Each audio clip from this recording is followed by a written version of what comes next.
पुत्री रूपेण संस्थिता। नमस्तस्यै नमस्तस्यै नमस्तस्यै नमो नमः। ॐ वन्दे बोधमयं नित्यं गुरुं शङ्कररूपिणम्। यमाश्रितो हि वक्रोऽपि चन्द्रः सर्वत्र वन्द्यते। मातरं भगवतीं देवीं श्रीरामं च जगद्गुरुं पादपद्मे तयोः श्रित्वा प्रणमामि मुहुर्मुहुः प्रणमामि मुहुर्मुहुः। आज जो अपन प्रकरण कर रहे हैं आरंभ हुआ है श्री रामचरितमानस में जो प्रसंग आया है कि भगवान राम जो हैं उनके बारे में शंका पैदा हो जाती है सती को। और सती की शंका जो है उसको पूरा का पूरा एक विवरण लिया है इन्होंने, जिसमें मैं तुमको सुनाऊंगा। 9 दिन तक चलेगी कथा ये। एक गीत सुनेंगे भाइयों के द्वारा। जगत वंदे माँ शक्ति दो साधना दो। जगत वंद्य माँ शक्ति दो साधना दो। जगत वंद्य माँ शक्ति दो साधना दो। जगत वंद्य माँ शक्ति दो साधना दो। जगत वंद्य माँ शक्ति दो साधना दो। अचल अर्चना दो अटल वंदना दो। अचल अर्चना दो अटल वंदना दो। जगत वंद्य माँ।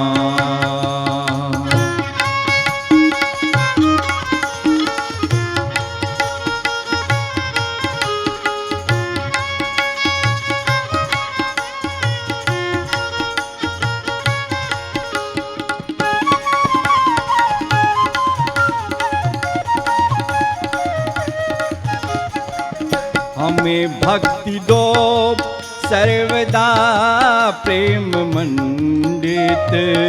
हमें भक्ति दो सर्वदा प्रेम मंडित। हमें ज्योति दो वह सदा जो अखंडित। हमें ज्योति दो वह सदा जो अखंडित। न इच्छा रहे ना बसे वासना माँ। न इच्छा रहे ना बसे वासना माँ। तुम्ही में मगन मन यही कामना दो। तुम्ही में मगन मन यही कामना दो। जगत वंद्य माँ।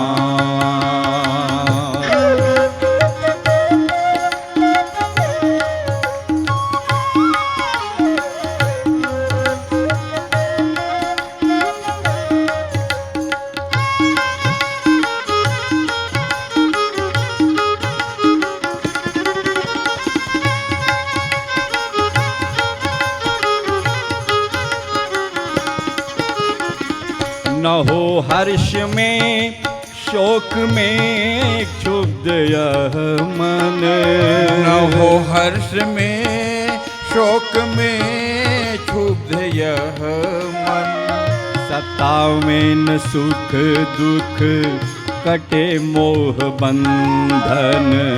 सतावे न सुख दुख कटे मोह बंधन। सभी यह तुम्हारा तुम्हारे सभी हैं। सभी यह तुम्हारा तुम्हारे सभी हैं, तुम ही सर्वमय हो, यही भावना दो। तुम ही सर्वमय हो, यही भावना दो। जगत वंदे मां।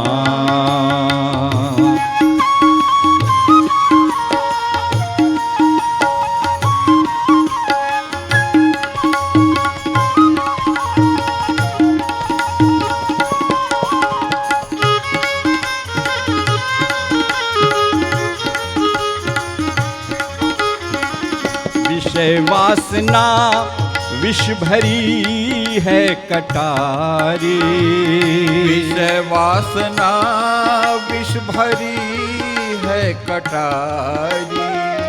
यही बुद्धि दे दो माँ बने सदाचारी, यही बुद्धि दे दो माँ बने सदाचारी। मिले मान अपमान पथ में तुम्हारे, मिले मान अपमान पथ में तुम्हारे।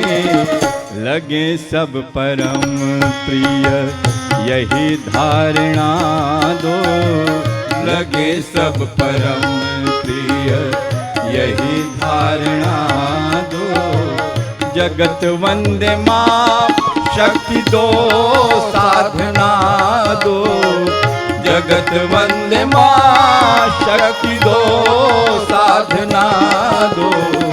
अचल अर्चना दो, अटल वंदना दो, अचल अर्चना दो, अटल वंदना दो।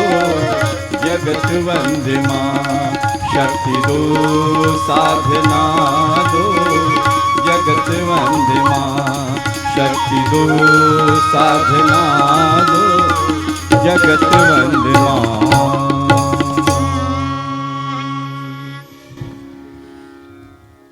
आज की क्लास हम आरंभ करें इसके पहले गायत्री मंत्र एक साथ।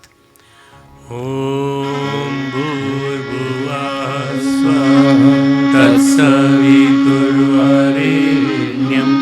भर्गो देवस्य धीमहि धियो यो नः प्रचोदयात्। ओम प्रखर प्रज्ञाय विद्महे महाकालाय धीमहि तन्नः श्रीराम प्रचोदयात्। प्यारे प्यारे बच्चों, सभी हमारे अधिकारीगण, अध्यापक भाइयों बहनों और सभी यहाँ जो अन्य जो आए हैं बाहर से, उन सबका स्वागत है। हमारी क्लासेस ये इस तरह की हर नवरात्रि में चलती हैं, और इसके अलावा मैं गुरुवार को भी क्लास लेता हूँ। जो इस बार तुम लोग भी बाहर थे, मैं भी नहीं आ पाया, तो मैंने क्लास नहीं ली, तो वो गुरुवार की क्लास अब आरम्भ कर देंगे इसके बाद। अगर हम बाहर नहीं जाते हैं कहीं, या तुम लोग बाहर नहीं जाते हो कहीं, तुम लोग अगर बाहर चले गए तो मैं किसकी क्लास लूँगा, और मैं बाहर चला गया तो कौन क्लास लेगा। इसलिए मैंने हर बैच में क्लासेस ली हैं।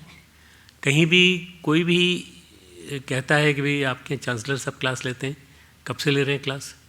मैं तो 2003 से क्लासेस ले रहा हूँ continuous, every year 2 classes, Chaitra Navratri और अश्विन नवरात्रि, और इसके अलावा अन्य क्लासेस थर्सडे को जो होती थी। आज हम जो प्रसंग आरंभ कर रहे हैं वो आरंभ कर रहे हैं एक नई प्रक्रिया से। चैत्र नवरात्रि की कथा, राम कथा, अवतार कथा। राम कथा का अवतार कैसे होता है। नया संवत्सर चालू हो गया है। आप लोगों ने अपने इसमें चेंज किया कि नहीं मालूम नहीं, सबके इसमें यही होगा कि आज 2023 का ये है। 2023 तो बेटा वो है, इंग्लिश टाइम का है, इंग्लिश टाइम का संवत्सर है, पर हमारा संवत्सर तो कौन सा है? विक्रम संवत्सर। विक्रम संवत्सर 2080 चालू हुआ है आज से, ठीक है ना। तो ये आज पहला दिन है। New year, happy new year to you, all of you. सबको नए साल की मंगल कामना। हमारे नूतन संवत्सर का आरंभ हो रहा है, चैत्र का महीना है। चैत्र महीने को मधुमास कहते हैं। मधुमास क्यों कहते हैं? क्योंकि सारे के सारे जितनी भी खुशबू होती हैं, सारे के सारे जितने भी आसान वातावरण अच्छे होते हैं, वो सब इसके आते ही बन जाते हैं। इसके शुक्ल पक्ष की प्रतिपदा तिथि, अभी अपन जो इसकी शुक्ल पक्ष की प्रतिपदा तिथि में करेंगे। नवंवत्सर में जो पहले 9 दिन हैं उनको विशेष महत्व दिया गया है। वैसे पूरा चैत्र मास बहुत बढ़िया है, पूरा चैत्र मास अच्छा है, पर मौसम की असंतुलन की वजह से, मौसम का असंतुलन कितनी तेज़ी से हो रहा है। कल आपने देखा कितना तेज़ पानी गिरा। ये जो मास चल रहा है ये चैत्र मास है, तो इसमें कभी पानी इतना गिरता नहीं है। ठंडक बढ़ गई, ठंडक भी बढ़ गई। कुछ तुम में से कुछ लोग स्वेटर पहने हुए हैं, कुछ जर्सीले पहने हुए हैं, लड़कियां कुछ स्वेटर पहने हुए हैं। मैं भी जर्सी पहन के आया हूँ। तो ये इसलिए बता रहा हूँ कि ये मौसम का असंतुलन जो है ये कभी भी हो सकता है।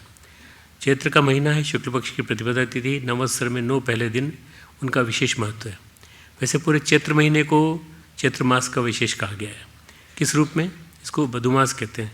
वसंत ऋतु, मधुमास, चैत्र का महीना, इसमें जो सबसे पहले के 9 दिन हैं। यहाँ तक कि तुलसीदास जी भी लिखते लिखते चैत्र मास मधुमास पुनीता, मधु पावन, पुनीता यानी पवित्र है, और मधुमास है। इन 9 दिनों का साधना के रूप में, अध्यात्म के रूप में, सृष्टि के जन्मोत्सव के रूप में, मौसम के बदलने के रूप में। अब इसके बाद थोड़ा थोड़ा मौसम अब गर्म होगा, इसके जैसे ये ख़त्म होता है। मैंने तो भी आज देख रहा था अपने मोबाइल में मौसम की भविष्यवाणी और क्या होगा। तो आने वाले 9 दिनों में 3-4 दिन में तो पानी फिर से है।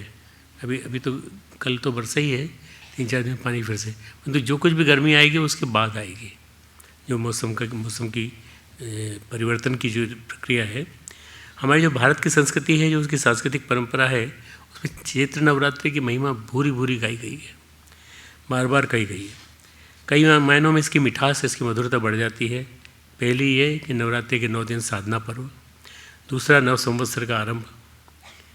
इसके पहले हम जो जी रहे थे 2079 में, 2079 में, अब 2080, और तीसरा इसी नवरात्रि के अंतिम दिन भगवान श्री राम का जन्मोत्सव।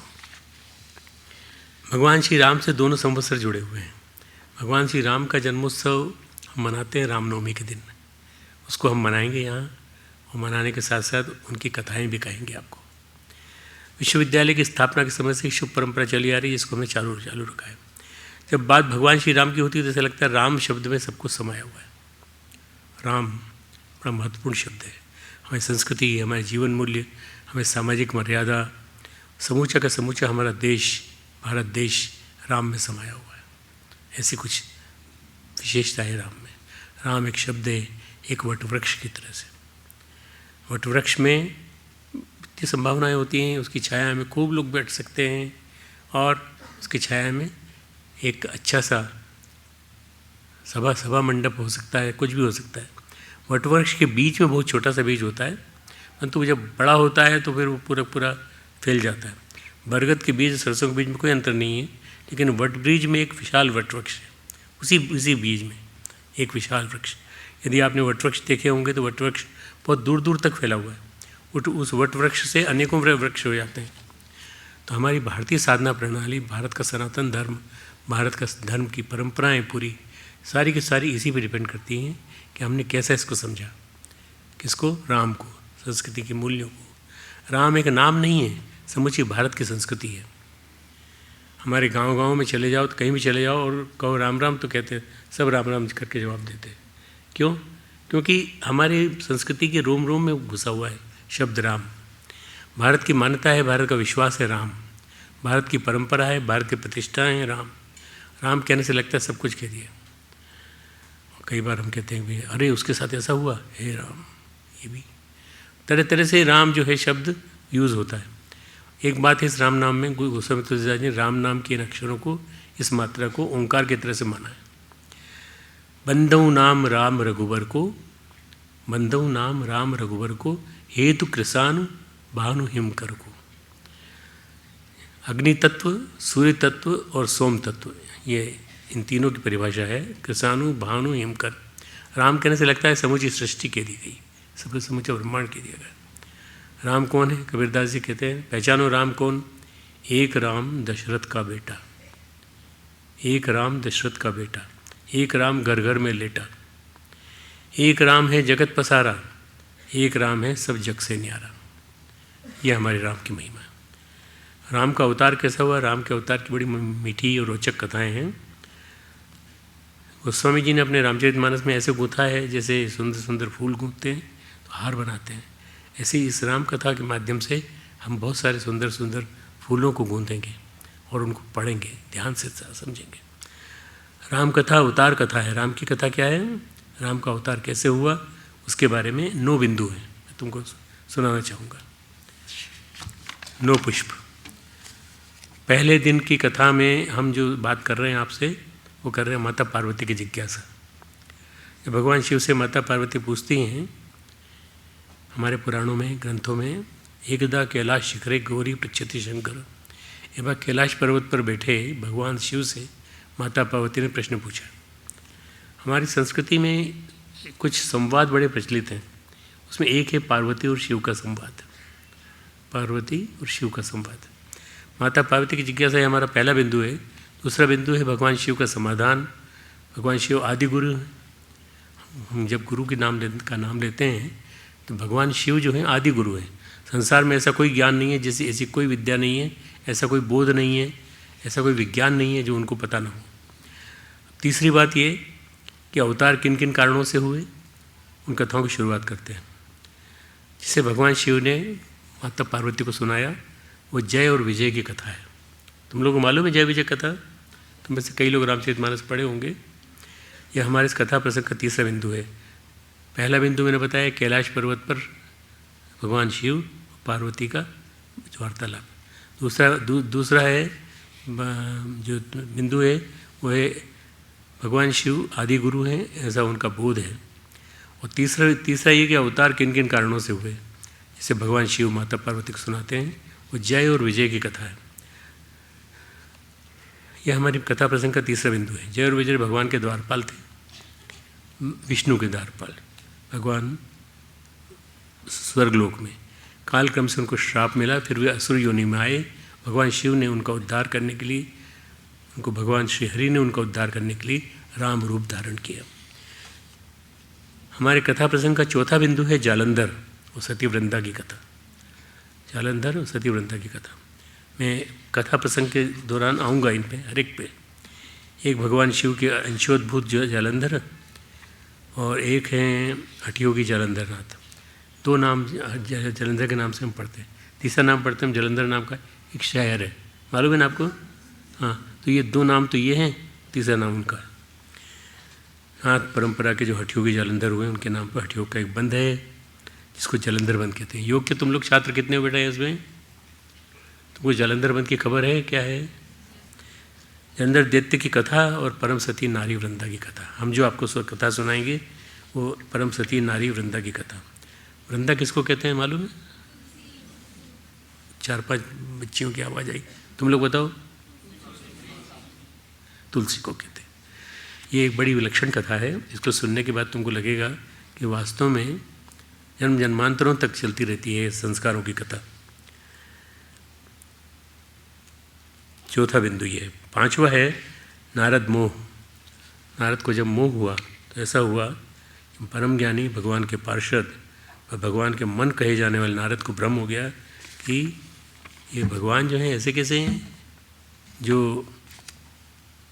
उनको ही भ्रम हो जाता है। और वो ऐसा जब उन्होंने देखा तो फिर उनका मोह तोड़ने के लिए भगवान ने लीला रची। भगवान के अवतार कथा के 5वें दिन के बाद छठा दिन आता है, छठा बिंदु मनु शत्रुपा की कथा। ये हमारे आदि पुरुष हैं। हम जो इतने दिनों से बात करते आ रहे हैं तो हमारे यहाँ एडम और इनको कहा जाता है। ये भारतीय संस्कृति में इनका नाम नहीं है। आदम और हव्वा है ना, ये लोग नहीं थे हमारे आदि पुरुष। हमारे आदि पुरुष थे मनु शत्रुपा, स्वयंभू मनु और उनकी पत्नी देवी शत्रुपा। इन्होंने ही अंश रूप में भगवान श्री राम को धारण किया अवतार के रूप में। इसके बाद भगवान राम के अवतार का एक मनोहर कारण और सुंदर कथा प्रसंग है राजा प्रताप भानु की कथा। ये कथा है राजा प्रताप भानु की, और वही अंत में फिर वो रावण बनते हैं। आठवां है, गोस्वामी जी कहते हैं कि राजा प्रताप भानु और उनके भाई हरिमर्दन, सत्यकेतु के 2 पुत्र थे, राजा प्रताप भानु और उनके छोटे भाई हरिमर्दन, केकेई देश के रहने वाले। केकेई से तुमको याद आएगा, केकेई के राजा प्रताप भानु को कालकेतु राक्षस था, वो भटका गया। उस भटकन में ऐसे भूले और करते चले गए। महत्वाकांक्षा ऐसी होती हैं। तृष्णा के ही न कीन बोराया, तुलसीदास जी लिखते हैं, तृष्णा ने किसी को पागल न किया, ऐसा कोई प्रसंग नहीं आता। कहीं कर हृदय क्रोध नहीं रहा, तृष्णा ने उनकी मति को बुरा दिया, फिर वो भूल-भुलैया में से पड़े कि वो असुर बन गए। असुर बनकर उनको जीना पड़ा। उनके पुण्य प्रताप से उनका उद्धार करने के लिए राम रूप में आए। ये कथाएं इस अवतार की कथा गाथा से जुड़ी हैं। उसके बाद हम 8वें बिंदु में व्याख्या करेंगे देव शक्तियों की प्रार्थना। रावण के जन्म के बाद जब अत्याचार बढ़ता है, पूरी धरती पर जब अत्याचार बढ़ जाता है, देव शक्तियों ने रावण के अत्याचार में त्रसित होकर, विपन्न होकर, विपदाग्रस्त होकर प्रार्थना की, हे भगवान आप हमें बचाइए। तो उन्होंने कहा, अंसन सहित मनुज अवतारा, मैं अंशों के साथ, अंश मतलब अकेला नहीं आऊँगा, मेरे साथ बहुत सारे लोग होंगे, मेरे सब अनुचर होंगे, मेरे सारे फॉलोअर्स होंगे, मनुष्य का अवतार लेने के लिए आऊँगा। ये 8वें दिन की कथा है। और 9वें दिन की कथा है भगवान राम का अवतार कैसे हुआ। भाई प्रकट कृपाला दीन दयाला कौशल्या हितकारी, ये जो गीत है इसको हम उस दिन गाएंगे, 9वें दिन। आज रामनवमी का दिन है, भगवान के प्रकट के साथ इस कथा की चर्चा होगी। राम कथा अवतार कथा है। एक वो राम है जिनकी राम कथा है, एक वो उनकी बात करते हैं। पहली बात यह है कि राम सगुण भी हैं और राम साकार भी हैं, निराकार भी हैं और राम सब कुछ है। राम एक अक्षर भी हैं जिनको कि हम अक्षर बीज भी मान सकते हैं। राम कह लेने से सब कुछ नहीं हो जाता। ये संस्कृति भी है हमारी, राम हमारी संस्कृति भी है, राम हमारी सुकृति भी है। वही राम, वही सच्चिदानंद भगवान राम, वही श्री हरि, वही परब्रह्म परमात्मा, वही भारत के संस्कृति पुरुष। इन्हीं राम की वजह से भारत की संस्कृति पूरी टिकी हुई है, तो राम के ऊपर टिकी हुई है। राम कहने से ऐसा लगता है जैसे आदिकाल से, जब से भारत देश अपने अस्तित्व में आया है, तब से राम कहने से सबका एक साथ सम्यक बोध हो जाता है। सगुण हो या निर्गुण, तुलसीदास हो या कबीरदास, राम का गुणगान दोनों ही करते हैं, राम की भक्ति दोनों ही करते हैं। क्योंकि गोस्वामी जी कहते हैं, सगुण ही अगुण ही नहीं कछु भेदा, गावहीं मुनि पुराण बुद्ध भेदा। अगुण सगुण तो मान्यता है, इसका भेद कुछ नहीं है। कबीरदास तो राम के प्रेम में ऐसे पड़ जाते हैं कि उनकी आत्मा राम को अपना वर और स्वयं को उनकी वधु मानने लगते हैं। हरि मोर पीऊ, मैं राम की बहुरिया। कबीरदास जी ने कहा है, हरि मेरा प्रिय है, पिया, और मैं उसकी बहू। कहाँ तक चले गए। उनका राम पर इतना विश्वास है कबीर का। जब सिकंदर लोधी आया तो वहाँ के पंडितों ने, मौलवियों ने कबीर की बड़ी बड़ी शिकायतें लगाई कि कबीर नाम का फ़कीर, नीमा नीरू का बेटा, लोई का पति, ये जो है सबको बहकाता रहता है, हिंदुओं को परेशान करता है, मुसलमानों को भी परेशान करता है। सिकंदर ने कहा, कौन कबीर है, इतना उपद्रव मचाए हुए, सारी व्यवस्थाओं को तोड़ रहा है। कबीर को बुलाया, संत कबीर आए। कबीर से सिकंदर ने कहा, तुम क्या बोलते हो? उन्होंने कहा, मैं तो सच बोलता हूँ। कबीरदास ने कहा भी है, सांच कहें ता मारन धावे, झूठे जग पतियाना। तुम सच बोलते हो। कबीर की अटपटी वाणी सिकंदर की समझ में नहीं आई। कबीर को बहा दो गंगा में, हथकड़ी पे हथकड़ी लगा दो, उसको गंगा में बहा दो, फिर निकालना मत। कबीर गंगा में बहे भी और उभरे भी। दूसरे दिन सिकंदर के सभा फिर से आ गए, बोले, राम मरे तो मैं मरूं, नहीं तो मरे बलाए। राम मरे तो मैं मरूं, नहीं तो मरे बलाए। मैं तो राम का बाल का, मरे न मारा जाए। मैं तो राम का बेटा हूँ और राम को सभी के प्रिय हैं, केवल प्रेम प्रिय हैं ऐसे राम, संस्कृति पुरुष राम, मर्यादा पुरुष, पुरुषोत्तम राम। सब इसलिए कि शाम तक हम राम नाम ही स्मरण करते हैं। गोस्वामी जी कहते हैं, जितनी महिमा राम की उतनी महिमा राम कथा की। आगे कहते हैं, ये कथा मैंने अपने गुरु से सुनी थी। तुलसीदास जी कहते हैं, मैंने ये कथा मैंने अपने गुरु से सुनी थी।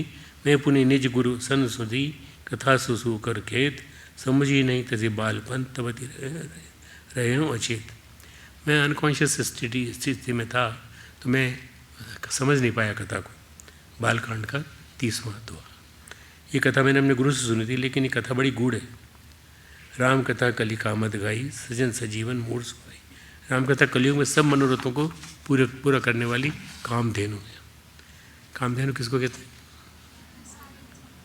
एक गाय को जो मनोकामना पूरी करती है, ये एक प्रकार की कामधेनु है।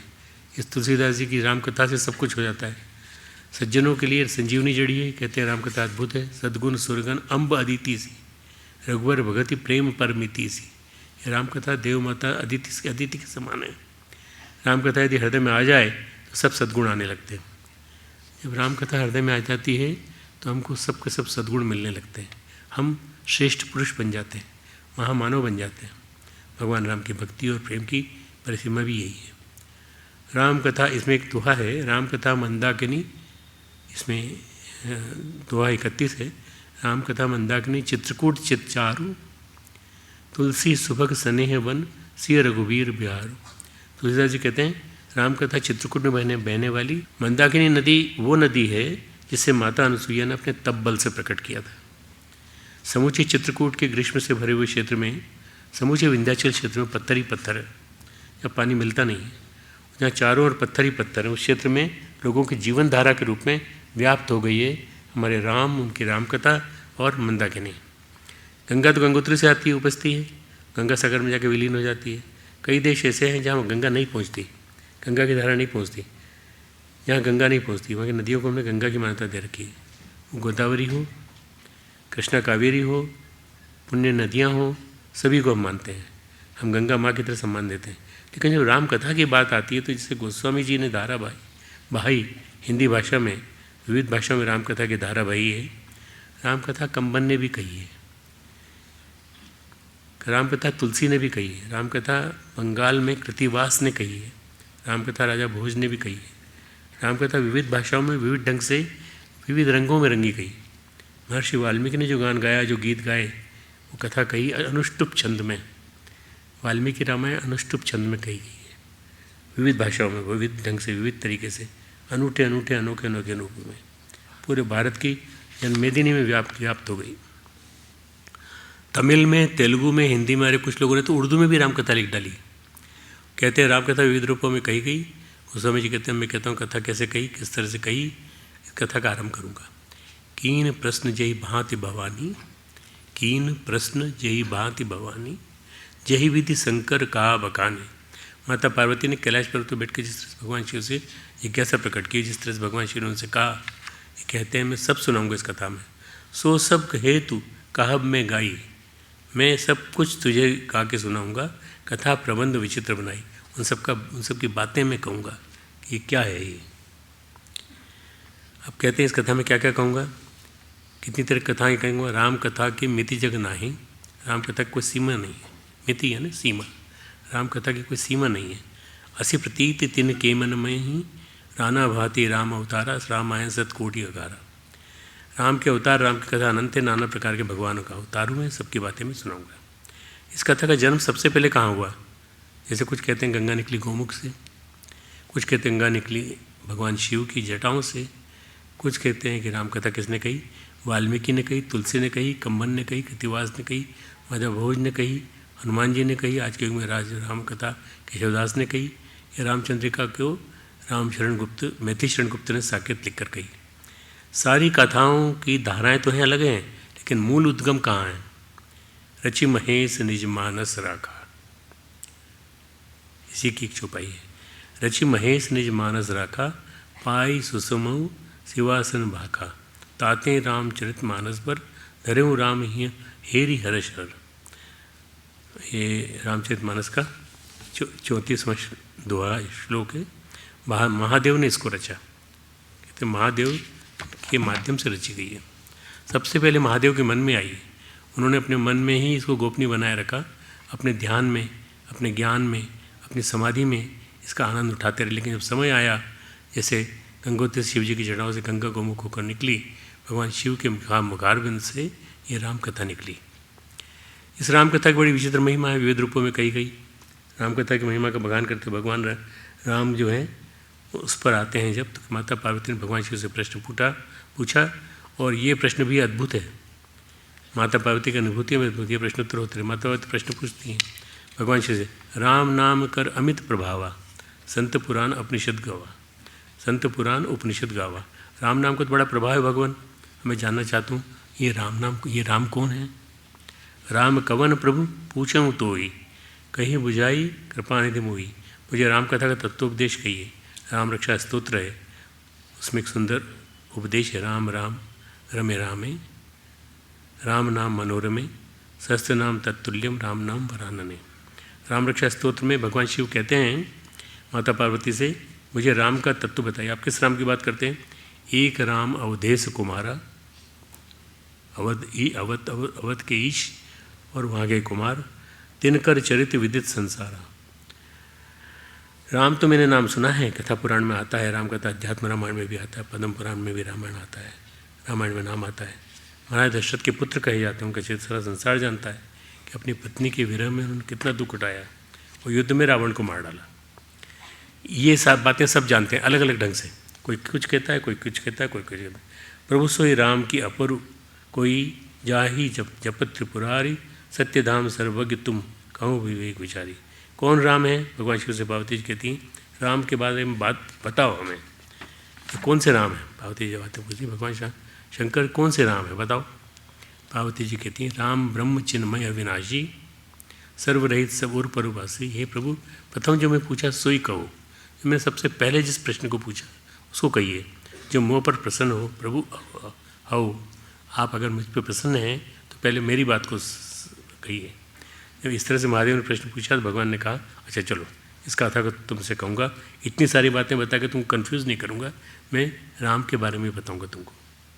माता पार्वती को मुझे जिज्ञासा थी, ये बड़ी मूलभूत जिज्ञासा थी। इस जिज्ञासा के कारण और अपने भ्रम के कारण अनेक कष्ट उन्हें सहन करने पड़े। माता पार्वती को सब कुछ याद आ गया, सती रूप याद आ गया।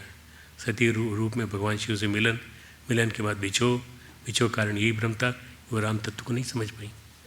माता पार्वती पिछले जन्म में दक्ष कन्या सती थी और उन्होंने महादेव से विवाह भी किया। महादेव से विवाह भी हुआ, सती का प्रसंग आया, लेकिन वो मुश्किल खड़ी हो गई। वो सती रूप में राम को पहचान नहीं पाई, भ्रम के कारण कुछ ऐसे आचरण कर डाले उन्होंने कि उनको भगवान शिव से अलग होना पड़ा। एक बार त्रेतायुग माही, ये चौपाइयों का उल्लेख कर रहा हूँ, तुमको नोट करने की जरूरत नहीं है, तुम पढ़ लेना रामायण। एक बार त्रेतायुग माही, शंभु गए कुंभज ऋषि पाई। कुंभज ऋषि कौन होते हैं?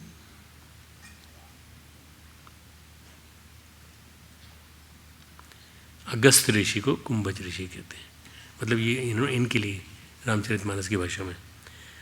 शंभु गए कुंभज ऋषि पाई, संग सती से जगजननी भवानी, पूजे ऋषि अखिलेश्वर जानी। वहाँ उन्होंने रामकथा की चर्चा की, रामकथा का सत्संग किया, फिर वहाँ से वापस आने लगे तो मार्ग में उन्होंने राम का स्वरूप देखा, राम की लीला देखी। राम की लीला देख भगवान राम को प्रणाम किया, मन में बड़ा पुलकित होकर के जय सच्चिदानंद, जय पावन, जय अस कई चले मनोज न सावन। अब यहाँ जो है सही वो ये कौन है? सती के मन में बड़ी शंका हुई। शंका वो है जो अहंकार को खा जाती है, अहंकार के रूप में खा जाती है मनुष्य को। शंका जो तर्क को होती है, शंका बुद्धि को होती है, शंका विवेक को नहीं होती है, शंका श्रद्धा को नहीं होती है। विवेक और श्रद्धा शंका से परे हैं, दूर हैं। और दक्ष की कन्या थी, दक्ष को अपनी बुद्धि पे बड़ा अभिमान था, तो उनकी बेटी भी ऐसी निकली। सती की बुद्धि में भी कई संशय थे। ब्रह्म जो व्यापक बिरज अज सकल अनिय अभेद, सो की देह दर्जना ना जाहि न जानद वेद। अब ब्रह्म भला नर रूप में क्यों आएंगे? ऐसा भला क्यों होगा? ये संशय सती के मन में भी आया। भगवान विष्णु आते हैं तो सर्वज्ञ हैं, त्रिपुरारी हैं, फिर क्यों खोजेंगे अपनी पत्नी को? सती के मन में शंका उत्पन्न होने लगी। भगवान शिव ने समझाया, लागन उर उपदेश यद्यपि कहूँ से उबार बहु, बोले भी हंसी महेश हरि माया बलु जानो जी। सती का भ्रम नहीं मिटा। महादेव ने सोचा बड़ी सुंदर बात है। महादेव बोलते हैं सती से, जो तुमरे मन अति संदेह हो तो किन जाई परीक्षा ले। अगर मन में तुम्हारे संदेह है तुम जाके परीक्षा लो, मैं तो समझा चुका तुमको, अब तुम एक काम करो, तुम खुद जाकर परीक्षा ले लो।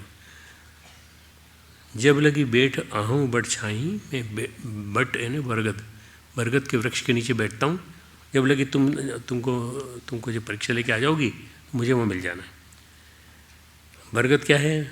बटु विश्वास अचल निज धर्मा, बटु विश्वास अचल निज धर्मा, तीर्थ राज समाज सुकर्मा। मेरा भरोसा तो अडिग है, मेरी श्रद्धा तो अडिग है, भगवान शिव कहते हैं मुझे तत्व ज्ञान है, तुमको नहीं है, तुम जाकर समझो और समझाओ।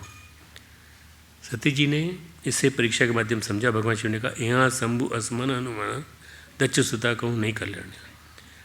भगवान शिव ने कहा कि अगर ये सती यहाँ नहीं समझ पाई तो इसका कल्याण नहीं है, ब्रह्मजाल में फंस जाएगी। फिर सती ने परीक्षा ली भगवान को, राम की। सती ने भगवान का ऐश्वर्य देखा, भगवान श्री राम का तर्क ऐश्वर्य देखा, बिना किसी तर्क के ब्रह्म रूप के दर्शन किए। लेकिन उस परीक्षा में बौद्धिक लीलाएं की, माता सीता का रूप रखा। सती ने सीता का रूप देख करके भगवान को भ्रमित करने की कोशिश की, पर वो भ्रमित नहीं हुए। भगवान शिव सती की दशा देखकर, विपन्न दशा देखकर समाधि में चले गए। काल बदला, समय बदला, भगवान शिव ने राम नाम से सुमिरन लागे, यानी वो सती जगतपति जागे। जब तक कालक्रम में घटना परिवर्तित हो चुकी थी, दक्ष का यज्ञ होने वाला था, और दक्ष के इस यज्ञ में सती को निमंत्रण नहीं मिला। सबको आमंत्रण दिया, इनविटेशन कार्ड सबको भेजा गया, पर सती को, जो उनकी बेटी थी, वो उनको इनविटेशन नहीं मिला। दक्ष प्रजापति यहाँ है ना, दक्ष प्रजापति का मंदिर है, दक्ष प्रजापति की नगरी है ये, कनखल या कह लो हरिद्वार। तो क्यों बिन बोल जाहु भवानी रही न सील सने उन कान। बिना बुलाए जाने से सील भी नहीं रहता, शील भी नहीं रहता, और स्नेह भी नहीं रहता। तो तुमको बुलाया गया, तुम्हारे पिता ने तुमको बुलाया क्या? नहीं। तो क्या वो पिता का घर है तो क्या वो मैं चली जाऊंगी? सती का अपमान हुआ वहाँ, सती ने प्राण त्याग दिए। उसके बाद उनका पुनर्जन्म हुआ पार्वती कन्या पार्वती के रूप में, पर्वत कन्या पार्वती के रूप में। सती ही पार्वती के रूप में अगले जन्म में आई। दक्ष सदा सती, पर्वत कन्या पार्वती। दक्ष यानी कुशल, दक्ष माने चतुर। आज के जो पढ़े लिखे लोग हैं ना, जो तरह तरह की बातें कहते रहते हैं, ये दक्ष लोग हैं, टैलेंटेड। दक्ष बहुत बदमाश, सारी दुनिया का विनाश करने पे तुले हुए हैं, ये दक्ष हैं। दक्ष नहीं बनना है हमको। क्या बनना है? हमको भक्त बनना है। भक्त बनेंगे तो ज़्यादा अच्छा है। हम अगर भगवान के भक्त बनेंगे तो ठीक है। दक्ष माने बुद्धि संपन्न, पर्वत माने अडिग, अटल और निश्चित संकल्प वाला। उन्हें अपनी गलती, अपनी भूल का अनुमान था सती को, अपनी गलती का। तो उन्होंने कहा कि हमारे मन में ऐसा कौन सा कलमश है जिसको मैं धुल नहीं पाई। भगवान शिव की अर्धांगिनी बनाने का निश्चय कर लिया, और यहाँ तक निश्चय कर लिया, सत्य कहूँ गिर भव भव तनु हेया, हट न छूट छूटे बरु देहा। मेरी देह छूट जाए पर मैं अपना हट नहीं छोड़ूंगी। मैं शिव को पार कर रहूँगी। तपस्या करती रही, बहुत कठोर तपस्या। और यहाँ जो बिल्लुकेश्वर मंदिर है, गए तुम में से कोई गया है बिल्लुकेश्वर मंदिर? गया? बिल्लुकेश्वर मंदिर में बिल्व का वन है पूरा, बिल्व वृक्ष का, बिल्व का फल का वन है। तो उसने क्या है कि माता पार्वती ने वहाँ रह के केवल बिल्व के पत्ते खाए और कुछ नहीं, और उसको लेके उसमें लिखा 10 लाख साल रामचरितमानस में। मैं नहीं जानता कितने होते हैं, पर वो 10 लाख कैसे हुए होंगे। उन्होंने लोकांतर बदल गए, सब बदल गए, पर वो जिंदा रहीं और वो पार्वती जी हो गई। पार्वती ये अधिकार कृपावश नहीं, तब के वरदान स्वरूप मिला है। कुमार संभव में कालिदास जी ने बड़ा सुंदर वर्णन किया है। भगवान श्री कहते मैं तुम्हारे तप के वशीभूत हो गया हूँ, अब जो कहो वो सब करने को तैयार हूँ। क्योंकि ऐसा नहीं कि शिव वहाँ मोहवश थे, बल्कि मोह तो संभव है ही नहीं। तो पार्वती जी की निर्मलता और उनकी पवित्रता के वशीभूत हो गए थे। पवित्रता निर्मलता के वशीभूत होकर के उन्होंने पार्वती से कहा तुम बताओ। ये यात्रा यथार्थ में तर्क से श्रद्धा की यात्रा थी। पहले तो तर्क करती रहीं वो सती के रूप में, परंतु जब अगले जन्म में जब पार्वती बनी तो उन्होंने श्रद्धा अपने अंदर डेवलप करी। पुनि पुनि प्रभुपद कमल गही, जोरि पंकर उपानी, बोली गिरजा वचन बर, मनहु प्रेम रसाने। भगवान गीता में कहते हैं तद्विद्धि प्रणिपातेन परिप्रश्नेन सेव्या। तद्विद्धि, उसको भगवान को पाना है तो प्रणाम करके और साक्षात प्रणाम करके, समर्पित भाव से, प्रश्न नहीं पूछना, जिज्ञासा अपनी रखना हो तो रखो। पति के रूप में नहीं, गुरु के रूप में। भगवान शिव को समर्पित भाव से बोली कि मैं आपको चाहती हूँ, मैं आपकी पत्नी बनूँ। केवल शिष्यत्व। पार्वती सती रूप में भगवान शिव की पत्नी थी, लेकिन पार्वती रूप में भगवान शिव की समर्पित शिष्या थी। शिष्य भाव से बोली, भगवान शिव से बड़ा गुरु कौन होगा? शिव के वचन तो वैसे मोह भंग करने वाले हैं। अब वो सारी संभावना थी, पिछले जन्मों का माया जाल था, भ्रम जाल था, सब कट चुका था। अब वो बातें रही नहीं। अब पार्वती के अंदर जो भी बातें बोल रही थी वो एक शिष्य बोल रहा था, और वो विशुद्ध मन से बोल रहा था। भगवान महादेव का एक रूप दक्षिणामूर्ति का है। दक्षिणामूर्ति भगवान विष्णु, भगवान शिव। दक्षिणामूर्ति का रूप कैसा है? भगवान महादेव जगत गुरु हैं। वे सब बातों का निराकरण करते हैं, सारे भ्रम, सारे संशयों का निवारण करते हैं। माता पार्वती और भगवान शिव वैसे ही हैं जैसे भगवान कृष्ण और अर्जुन। अब माता पार्वती और भगवान शिव ऐसे ही हैं जैसे अर्जुन और भगवान कृष्ण। गुरु शिष्य रूप में कुरुक्षेत्र में थे। यद्यपि भाई भाई थे, मामा के लड़के, बुआ के लड़के, लेकिन एक क्षण ऐसा आया कुरुक्षेत्र में कि सामाजिक रिश्ते नाते छूट गए। उसी के से अर्जुन कहते हैं, कार्पण्य दोषो अपात स्वभाव पृच्छामि त्वाम धर्म सम्मूढ़ चेता तन तन निश्चितम ब्रूहि तन्मे, मैं तुम्हारा शिष्य हूँ, शिष्य हो के शरण में आया हूँ। जब ये बात निकलने लगे, इसका मतलब है कि आप बन गए, अब पक गए, आप मेरे सब संशयों का हरण करिए। नाथ कृपा अब गयो विषादा, पार्वती बोलती हैं, सुखी भयऊँ प्रभु चरण प्रसादा। प्रभु के चरण से मेरे को मिल जाए, मैं प्रसन्न हो जाऊँगी। आप मुझे ज्ञान की कहिए। प्रथम जो पूछा मैं सो कोई कहिए, जो मोह पर प्रसन्न प्रभु अव। आप अगर मुझ पर प्रसन्न हैं, राम ब्रह्म चिन्मय अविनाशी, सर्वरहित सर्वपुरवासी, नाथ धरो नर्तनों के हेतु, वही समझाओ कहो विश्वेतु। ये पार्वती पूछ रही हैं भगवान शिव से, और वो कह रहे हैं कि हे वृषकेतु, मतलब भगवान शिव, ये मनुष्य का शरीर क्यों धारण किया है इन्होंने? जो ब्रह्म है, सच्चिदानंद है, भगवान है, सो आप उनके बारे में कहिए। उमा वचन सुन परम पुनीता, राम कथा पर प्रीति पुनीता। उन्होंने राम कथा पर प्रीति रखने को कहा अपनी पत्नी को, शिव जी ने पार्वती जी से, कि तुम राम कथा सुनो और अपनी प्रीति, अपना प्रेम इस कथा के प्रति डेवलप करो, विकसित करो, अपने अंतर जगत को विकसित करो, तब तुमको पता चलेगा। नज़दीकियों का मतलब नज़दीकी नहीं होता। राम कथा में विशुद्ध प्रेम देखकर भगवान शिव ने राम कथा कहना शुरू किया है।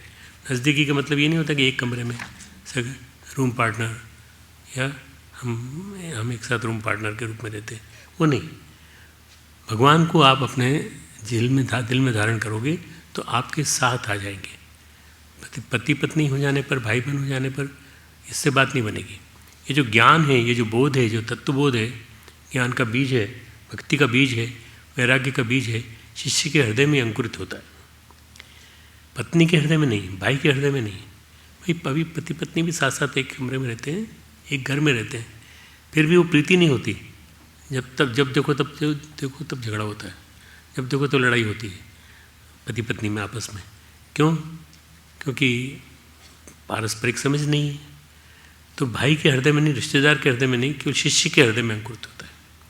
गुरु और शिष्य का संबंध ऐसा है जैसे एक प्रकार से प्रीति और शरणागति।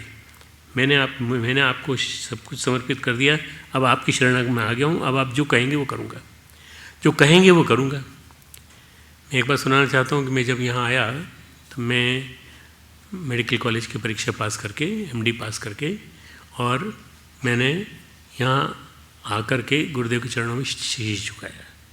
गुरुदेव आपने कहा था कि आना है तुमको, तो मैं आ गया। तो क्या करोगे यहाँ? मैंने कहा जो आप कहेंगे। को अपने मन की तो नहीं करोगे? मैंने कहा नहीं करूँगा। मरीज आएंगे तो मरीज को देखने के लिए लाइन तो नहीं लगाओगे? नहीं, मैंने कहा नहीं लगाऊंगा। आप कहेंगे तो देखूंगा, नहीं तो नहीं देखूंगा। मैंने गुरुदेव साफ कह दिया। फिर गुरुदेव ने कहा अच्छा ऐसा करो, ऊपर आके बैठा करो यहाँ मेरे पास। फिर मैं गुरुदेव के पास बैठने लगा। मेरे साथ करीब 10-12 सीखने वाले थे जो साथ में रहते थे। तो हम सब उनके पास बैठते थे और सीखते थे।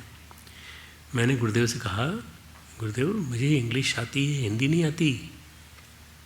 मैं इंग्लिश में पढ़ा हूँ, पूरी मेडिसिन की किताब, मेरी टेक्स्ट बुक जो थी वो इंग्लिश में थी। तो उन्होंने कहा अच्छा तो क्या करोगे तुम? अखंड ज्योति इंग्लिश में लिखोगे? मैंने कहा नहीं, आप जो कहेंगे वो लिखूँगा, पर लिखूँगा वही भाषा में जो मेरे को आती है। तो ऐसे एक दिन 2-3 दिन निकल गए, और चौथे दिन उन्होंने गुरुदेव ने मेरी सिर पे चपत लगाई ऐसी। अब पढ़ के देखना है हिंदी आती है कि नहीं। मुझे आने लगी हिंदी, समझ में आ गई, मैं हिंदी में लिखने लगा। जब उनको एक पहला लेख पढ़ के सुनाया तो उन्होंने कहा बहुत अच्छे लिखते हो तुम। मैंने कहा नहीं गुरुदेव, ये मेरा नहीं है, आपका है, आपकी ही शक्ति है, आपका ही दिया हुआ वचन है कि तुम लिखोगे, मैं लिख रहा हूँ। तो मित्रों, ये जो बात है मैं इसलिए सुना रहा हूँ कि जब आप शरणागति किसी के जाते हैं तो फिर वो आप उनकी ही तरह से चलते हैं जैसा वो चाहते हैं। शिष्य के हृदय में अंकुरित होता है, पत्नी के हृदय में नहीं, भाई के हृदय में नहीं, रिश्तेदार के हृदय में नहीं, केवल शिष्य के हृदय में अंकुरित होता है ये बीज। जब अंकुरित होता है तो फिर मल्टीप्लाई होता चला जाता है। कोई गुरु सर्वसमर्थ गुरु भी इस कार्य को नहीं हटा सकता। जैसे भगवान शिव से अधिक सर्वसमर्थ और कौन हो सकता है, लेकिन उस सती को ज्ञान नहीं दे पाए, सती को बोध नहीं दे पाए। क्यों नहीं दे पाए? क्योंकि सती के अंदर शिष्यत्व नहीं था। जिसके अंदर शिष्यत्व होगा उसको वो ज्ञान मिलेगा जो गुरु देना चाहता है।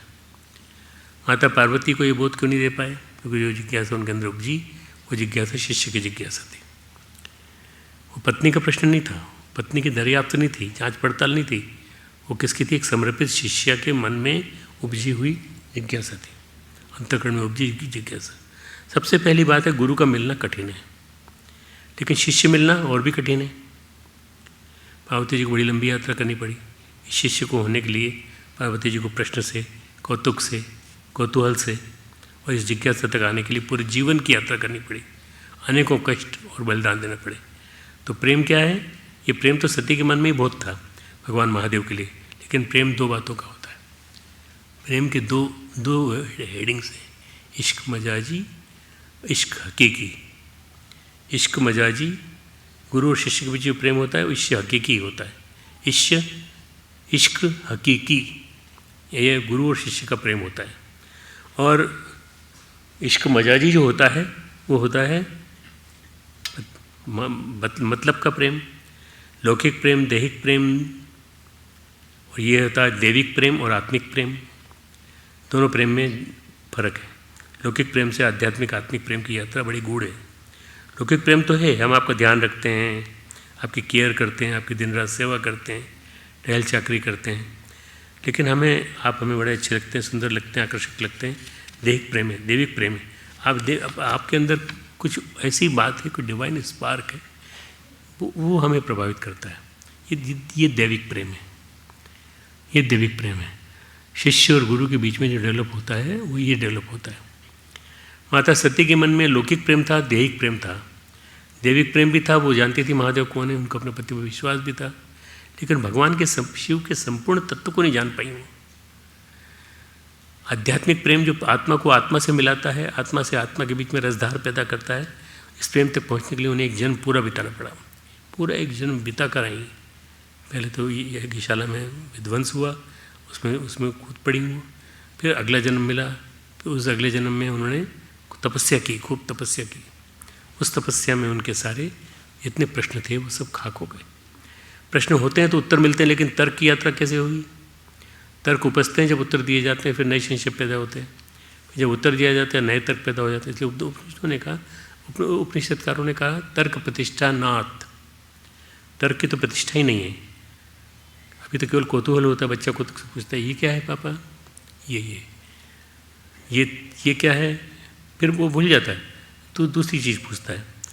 तर्क के साथ संशय का सिलसिला चलता रहता है, प्रश्न के साथ उत्तरों का सिलसिला चलता रहता है। एक प्रश्न के उत्तर में अनेकों प्रश्न खड़े हो जाते हैं, लेकिन जिज्ञासा बड़े गहरे चित्त की, मन की शुद्ध गहराइयों से निकलती है, मन की शुद्ध हृदय की गहराइयों से निकलती है जिज्ञासा। जिज्ञासा सबके मन में नहीं होती, कौतुक सबके मन में हो सकता है, बहुत सारे होते हैं। आप देख लीजिए, मोबाइल होगा तो मोबाइल में देखना कभी, उसमें तरह तरह के आंसर्स हैं, तरह तरह की जिज्ञासाएँ, तरह तरह की बातें हैं। प्रश्न अनेकों के मन में हो सकते हैं, लेकिन जिज्ञासा सबके मन में नहीं उठती। पत्रकारों के झमेले में पड़े और उनके पत्रकारों से बातचीत करने लगे तो पत्रकारों के पास क्या है? जिज्ञासा नहीं है, प्रश्न है, प्रश्न आपको उधेड़ने के लिए प्रश्न है। आज माता पार्वती के मन में जिज्ञासा उठी है, राम कथा को जानने की जिज्ञासा। नाद धर्यो नर्तनु के ही हेतु। आपने नर्तन आपने क्यों रखा नाथ, और मेरे को क्यों आप नर्तन दिलाया?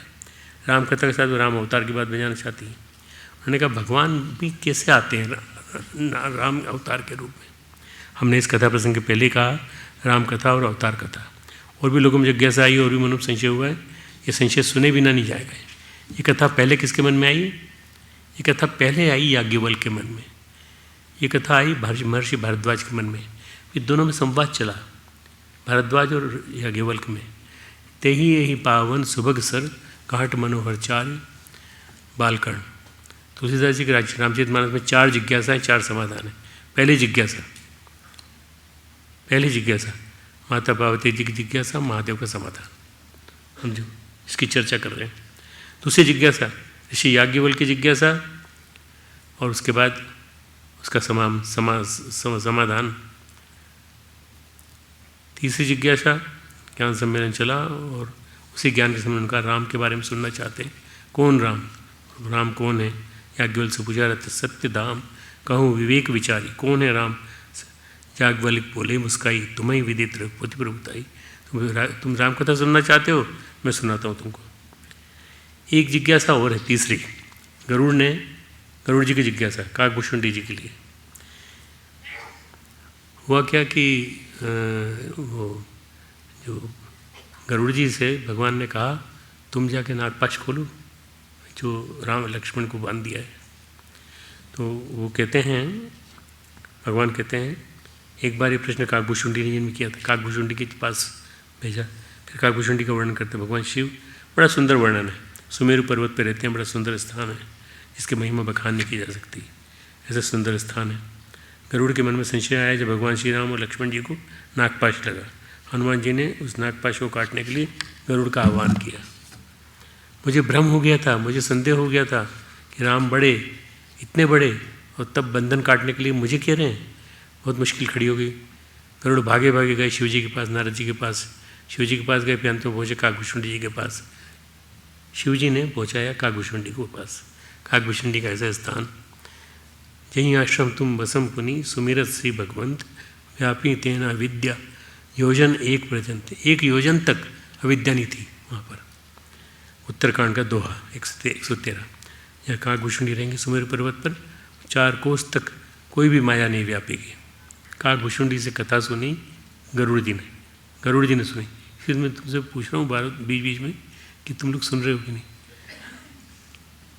कन्फ्यूज़न है थोड़े से? नहीं, रामचरितमानस बहुत अच्छा है, सिंपल सा है, याद आ जाएगा तुमको। गरुड़ जी भगवान नारायण के वाहन हैं। उनको ही भ्रम हुआ कि भगवान ने मुझे क्यों बुलाया। क्यों खुद नहीं काट सकते थे? खुद नहीं काट सकते थे, इसीलिए उनको बुलाया। शिष्य बनना कठिन है क्या? शिष्य बनना कठिन है? बोलो हाँ, कठिन है। हर कोई शिष्य नहीं बन सकता। आत्मा तक पहुंच पाना बहुत कठिन होता है। भगवान बुद्ध के शिष्यों की बात करता हूँ मैं। बुद्ध के एक शिष्य थे आनंद, बड़े नज़दीक रहने वाले, बुद्ध की टहल चाकरी सेवा करने वाले। एक शिष्य थे देवदत्त, एक शिष्य थे महाकाश्यप। निकृष्ट शिष्य से उत्कृष्ट शिष्य की तरफ आते हैं। बुद्ध के चचेरे भाई आनंद भी थे, बुद्ध के चचेरे भाई देवदत्त भी थे। देवदत्त बुद्ध से चिढ़ते थे। पहले बुद्ध के पास तो आए ही नहीं, बुद्ध का हंसी उड़ाते रहे, बुद्ध की हंसी उड़ाते रहे, मजाक उड़ाते रहे। अंत में एक क्षण ऐसा आया ना, उन्होंने देखा बुद्ध का वैभव बड़ा विस्तार ले रहा है। देखते देखते बहुत सारे वो लोग इनके शिष्य बनते चले जा रहे हैं। बुद्ध का ज्ञान विस्तार ले रहा है, बुद्ध का प्रकाश फैलता जा रहा है। मैं भी उनका शिष्य बन जाता हूँ। बुद्ध तो राजाओं के राजा हैं, कुछ तो मिल ही जाएगा बुद्ध के शिष्य बन जाने से। अंत तक उनके मन में खोट लगी रही। सिर्फ बुद्ध के वैभव को देखा, बुद्ध के अंतर्ज्ञान को नहीं देखा। अंतिम क्षण तक बुद्ध को मारने की कोशिश करते रहे। ये मर जाएंगे तो मैं उनका चचेरा भाई हूँ, सारी संपत्ति मुझे मिल जाएगी। जितने भी संघ विहार जितने बने हैं इनके बुद्ध के नाम पे, वो सब मुझे मिल जाएंगे। तो नहीं कर पाए वो। बुद्ध के एक शिष्य थे आनंद, एक शिष्य थे देवदत्त, एक शिष्य थे आनंद। दूसरा जो आनंद है, उनके मन में कोई खोट नहीं थी, वो तो बहुत सहृदयता से सेवा करते थे। उन्होंने कहा भी, एक दिन दीक्षा ले रहे थे आनंद, दीक्षा से एक दिन पहले उन्होंने कहा, देखो भाई, अभी हम भाई भाई हैं, हम आपसे भी कुछ कह सकते हैं, कल हम दीक्षा ले लेंगे, फिर हम आपके शिष्य हो जाएंगे, फिर आपसे कुछ कह नहीं पाएंगे, हम आज आपको अपनी बात कह देते हैं। अभी तो भाई हो, गुरु नहीं हो, हम एक अधिकार चाहते हैं आपसे, गुरु होने पर वो अधिकार हमसे छीनना मत, हम आपकी सेवा करना चाहते हैं, हम आपके साथ रहना चाहते हैं। आनंद ने कहा। बुद्ध मुस्कुराए, आनंद से बोले, आनंद कुछ तुमने हमसे ज़्यादा मांगा होता तो अच्छा था, लेकिन कुछ ज़्यादा की इच्छा की होती, लेकिन चल तुमने इच्छा की में दे दिया। कभी भगवान ने अपने बच्चों का मान नहीं मिटाया, हमेशा बच्चों का मान रखा है। आनंद हर समय उनके साथ छाया की तरह लगे रहते थे, छोटा बड़ा काम मृत्यु के क्षणों तक भी आनंद उनके साथ रहे। अंतिम क्षण में बुद्ध ने कहा, आनंद देह सीमा नहीं है, इसके पार भी कुछ है। इसके बावजूद भी आनंद को बोध नहीं हो पाया बुद्ध के मृत्यु काल तक भी, क्योंकि मैं शिष्य की बात कर रहा हूँ। देवदत्त मन में खोट लिए हुए, आनंद मन में प्रेम लिए हुए, लेकिन मन में आसक्ति घुली हुई, मैं ही चिपका रहा हूँ बुद्ध के देह से। अभी मैंने शिष्यत्व का गुण गिनाया, देवदत्त जो शिष्य है नहीं, शिष्य का दिखावा कर रहा है, नाटक कर रहा है। आनंद शिष्य हैं, लेकिन जो देह से आसक्त हैं। महाकाश्यप एक और थे तीसरे, जो बुद्ध के शिष्य हैं, बुद्ध की आत्मा के अंश हैं, उनके किसी रिश्तेदारी पे भरोसा नहीं कि मैं संबंधी हूँ कि नहीं इनका। जहाँ कहते हैं कि जहाँ बुद्ध बैठे थे वहाँ आनंद थे, महाकाश्यप थे और बुद्ध बैठे थे, बुद्ध, आनंद और महाकाश्यप। बुद्ध के शरीर से कमल की गंध आती थी, भगवान ने कमल का अधखिला पुष्प सबको दिखाया, फिर उन्होंने महाकाश्यप को दिया। वहाँ आनंद, मुदगल्लायन आदि और भी लोग थे, लेकिन कुछ बोले नहीं। महाकाश्यप ने फूल लिया और उनके हाथों में फूल आते ही खिल गया, फूल खिल गया, हंसने लगे दोनों। कौन? महाकाश्यप भी और बुद्ध भी। बुद्ध हंसे, महाकाश्यप से फूल का प्रदान हुआ, फूल भी खिला। किसी ने कुछ समझाने की क्या हुआ? बुद्ध ने कहा, महाकाश्यप तुम ही बोल दो। अपन दोनों क्यों हंसे? महाकाश्यप ने कहा, भगवान आपकी आज्ञा मैं ही बोल देता हूँ। इस कमल के साथ 3 कमल खिले, एक भगवान के हृदय में जो पहले से खिला हुआ था, उसकी वजह से मेरे हाथों में दिया हुआ कमल का पुष्प खिला, और उसके बाद वो मेरे अंदर भी खिला कमल का पुष्प। इसका मतलब क्या? भगवान ने मुझे केवल कमल का पुष्प नहीं दिया, मुझे बुद्धत्व का वरदान दिया। भगवान ने बुद्धत्व का वरदान दिया। इन क्षणों में मैं भी भगवान कृपा से, भगवान की करुणा से सम्यक संबुद्ध हो गया हूँ। शिष्यत्व की इस घटना के बाद एक परंपरा चल पड़ी, संकेत में कहने की बात, ताकि इसके माध्यम से ध्यान में दिया जा सके। इसी बात को परम पूज्य गुरुदेव ने कहा था कि जो चीज़ ध्यान में दी जा सकती वो ऐसे नहीं दी जाएगी। मैं भी लोगों से कहूँगा आने वाले दिनों में कि लोग मेरा ध्यान करें, और ध्यान करने के बाद माध्यम से मैं उनको सारी बातें बताऊँगा।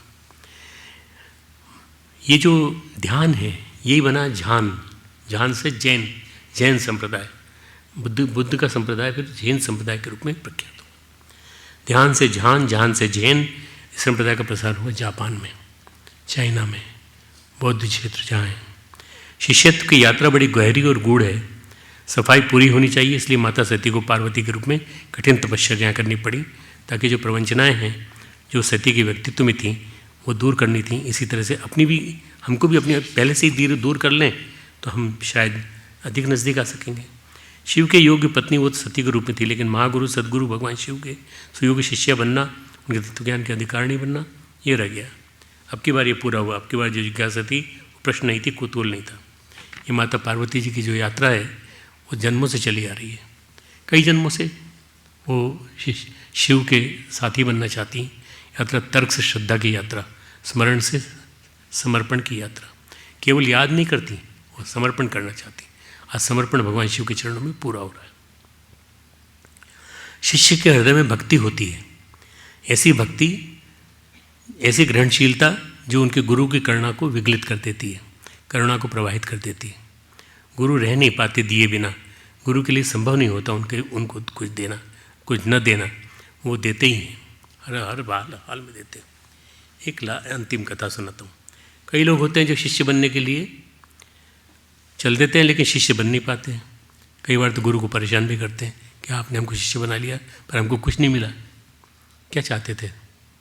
हमको कुछ नहीं मिला, क्या चाहते थे? फ़कीर जुन्नैद की कथा है। उनके पास एक आदमी आया, बोला मैं आध्यात्मिक जीवन जीना चाहता हूँ, कुछ रूहानी अभ्यास करना चाहता हूँ, मैं गुरु की खोज में हूँ। आज ढेरों गुरु हैं, हजारों गुरु पूरे देश में, पूरे विश्व में, और कोई योग सिखा रहा है, कोई कुछ सिखा रहा है, कोई क्या कर रहा है, कुछ तरह तरह के तमाशे दिखा रहा है, तरह तरह की बातें, और कह रहा है ये असली असली अध्यात्म यही है। गुरु और शिष्य हैं, इन दोनों के बीच में संबंध आध्यात्मिक होते हैं। एक जन्म होता है पुत्र के रूप में या अपने सहयोगी के रूप में, और एक जन्म होता है शिष्य के रूप में। क्या आप बता सकते हैं? मैंने सुना है फ़कीर हैं, उसने कहा, फ़कीर जुन्नद के पास जो आदमी आया था उसने, आप फ़कीर हैं, क्या बता सकते हैं मेरे गुरु कैसे होंगे? मैं उनकी पहचान कैसे करूँगा कि मेरे गुरु कैसे होंगे? फ़कीर ने कहा, क्यों नहीं बता सकते, बिल्कुल बता सकते हैं। तुम्हारे गुरु एक पेड़ की छाया में बैठे होंगे और उनके शरीर से प्रकाश निकल रहा होगा और उनके चेहरे पे अनूठी रौनक होगी, एक स्वर्गीय आभा होगी, तुम देखते उन्हें पहचान जाओगे। पहचान बता दी, सारे चिन्ह बता दिए। शिष्य ने कहा ठीक है महाराज, जाने लगा। शिष्य भटकता रहा 20 साल तक भटकता रहा, और जब आया, नज़दीक आया, अपने आवास के नज़दीक आया, तो दूर पेड़ की छाँव में फ़कीर को देखा। उसके अंग अंग से प्रकाश निकल रहा था, उसके चेहरे से ही प्रकाश निकल रहा था। उसने कहा, अरे, जाके फ़कीर जुन्नैद के चरणों में प्रणाम किया। अरे आप हमें पहले मिले थे, उसी दिन बता देते कि आप ही हैं वो। भाई तुम बता देता तो तुम पता कैसे चलाते? तुम इतनी मेहनत कैसे करते? तुमने इतनी मेहनत की, परिश्रम किया, तब जाके तुमको पता चला। फ़कीर जुन्नैद ने कहा, हम पहले ही मिले थे, लेकिन तुम पहले नहीं मिले थे। हम तो तुमसे पहले मिले थे, पर तुम पहले नहीं मिले। ये 20 वर्ष की जो यात्रा है तुम्हारी, ये शिष्यत्व की यात्रा है, शिष्य होने की यात्रा है, शिष्य बनने की यात्रा है। हम तो गुरु के रूप में थे, लेकिन तुम शिष्य के रूप में नहीं थे। माता पार्वती भगवान शिव से पहले भी मिल चुकी हैं, शिव का प्रेम भी उन्हें मिल चुका है, गणों का सम्मान भी मिल चुका है, उनकी शक्तियाँ भी पहले थीं, आदिशक्ति का रूप थीं, लेकिन उनका जो मिलन है शिष्य के रूप में, भगवान दक्षिणामूर्ति भगवान शिव के शिष्य के रूप में, भगवान शिव को गुरु के रूप में स्वीकार करने के रूप में, वो पहले नहीं हुआ।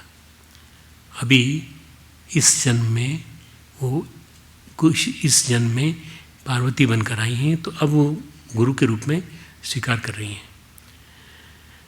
गुरु शिष्य के और भी प्रसंग हैं। जिज्ञासा के एक प्रसंग है और सुनाता हूँ।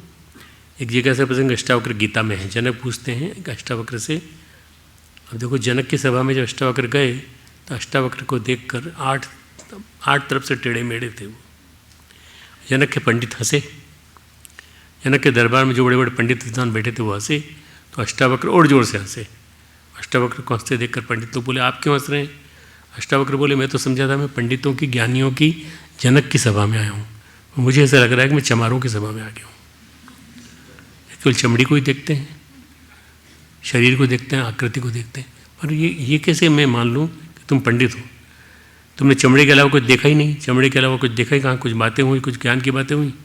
जनक से मुलाकात हुई थी। अष्टावक्र के पिता को वरुण के एक दूत ने बंदी बना लिया था, वो उन्हें बंदी से छुड़ाने गए थे। जनक उनसे बहुत प्रभावित हुए तो कथा कहती, जनक बैठे, अष्टावक्र बैठे, सम्मान दिया, आसन दिया, बातें होती रहीं। जनक और अष्टावक्र के बीच में बहुत सारा संवाद होता रहा। अष्टावक्र की बात जनक को समझ में नहीं आई।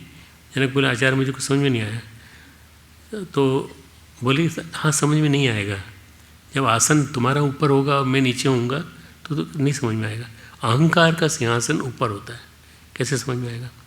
राजा के शिष्य होने की आदत है जनक को राजा के रूप में ज्ञान नहीं मिला, शिष्य के रूप में ज्ञान मिला। भगवान इसमें कथा में कहते हैं, अष्टावक्र गीता में आता है कि अष्टावक्र जो थे वो ऊपर के स्थान पे बैठे और वो नीचे के स्थान पे है। कौन? राजा जनक। तो जो शिष्य के रूप में ज्ञान मिला, और जो वरुण का एक दूत था, कहते हैं वरुण के यज्ञ के लिए कई योग्य ब्राह्मणों की आवश्यकता थी। कहता था, बंदी इत्यादि तुम हार गए मुझसे, तो मैं तुम्हें समुद्र में डुबो दूंगा। ये तुम मुझे जीत गए तो मैं तुम जो कहोगे सो करूँगा। बड़े बड़े पंडित आते थे, समुद्र में डूब जाते थे। इसी क्रम में अष्टावक्र के पिता भी गए। अष्टावक्र के पिता अष्टावक्र को पसंद नहीं करते थे, कहते थे कि अष्टावक्र परम ज्ञानी व्यक्ति थे, और परम ज्ञानी ऐसे कि जब वो गर्भ में थे उस समय उनके पिताजी गलत वेद पाठ कर रहे थे। जब माता के गर्भ में थे तो वेद पाठ जो कर रहे थे वो गलत कर रहे थे।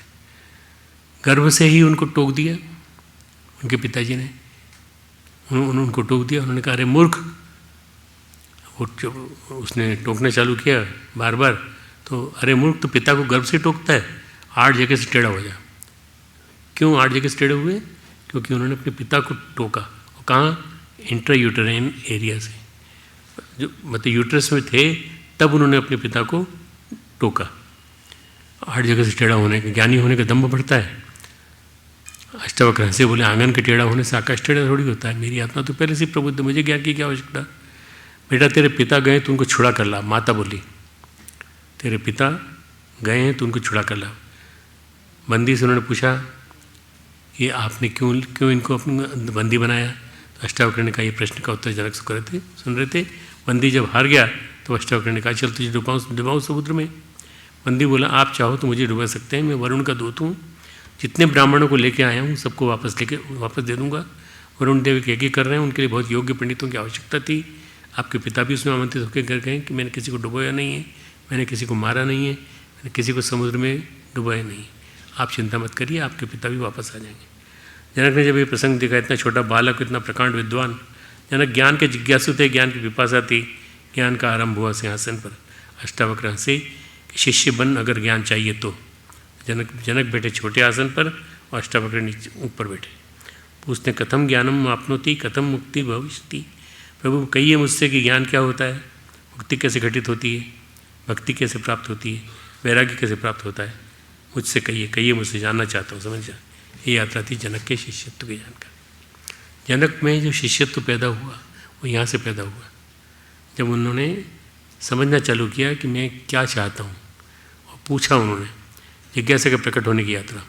आज जो मैं कह रहा हूँ, कथा कह रहा हूँ, वो कथा यही है कि माता पार्वती की गंभीर साधना से, गंभीर तपश्चर्या से, पूर्व जन्मों से चली आ रही साधना से कि बल पर उस जिज्ञासा को प्रकट किया। महादेव की शिष्य बनी, भगवान शिव की शिष्य बनी।